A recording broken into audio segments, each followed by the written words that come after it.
Balik siglang turismo sa ipinagmamalaking White Beach sa Puerto Galera ngayong Semana Santa. At nakatutok live si Denise Abante, GMA Regional TV, Balitang Southern Tagalog. Denise? Pia, kanina magtatanghali, hindi alintana ng ilan ang init ng panahon, makaligo lang sa dagat at ma-enjoy ang kanilang summer vacation. Asul na dagat, puting buhangin at water activities sa ilalim ng araw. Ang mga bentaheng ito ng Puerto Galera ang ine-enjoy ng mga turista. Bitin. Yes! Oo, babalik talaga. Sabay-sabay na kami nalaglag.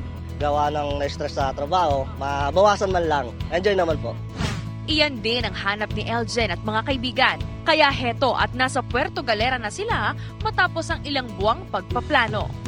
Bukod sa first time ko dito, marami akong narinig na maganda dito. Napaka-welcoming talaga ng mga tao. Sa Puerto Galera rin nag-Holy Week bonding with family ang OFW na si Rico. One of the best, di ba?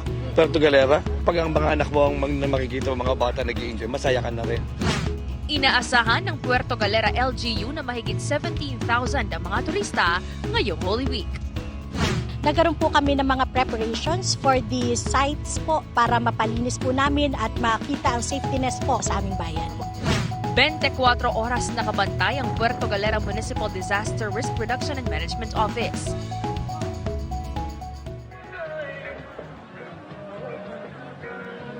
Pia, sa mga oras na ito, tumutugtog ang mga local bands ng Puerto Galera at ramdam na ramdam ang nightlife dito. Samantala, handa naman daw ang pantalan sa inaasahang muling pagdagsa ng mga pasahero sa Balatera Port na babalik sa Maynila at sa kanilang probinsya. Yan muna ang latest mula rito sa Puerto Galera. Balik sa inyo. Maraming salamat, Denise Abante ng GMA Regional TV, Balitang Southern Tagalog. Mga kapuso, patuloy na tumutok sa mga balita. Mag-subscribe sa GMA Integrated News sa YouTube.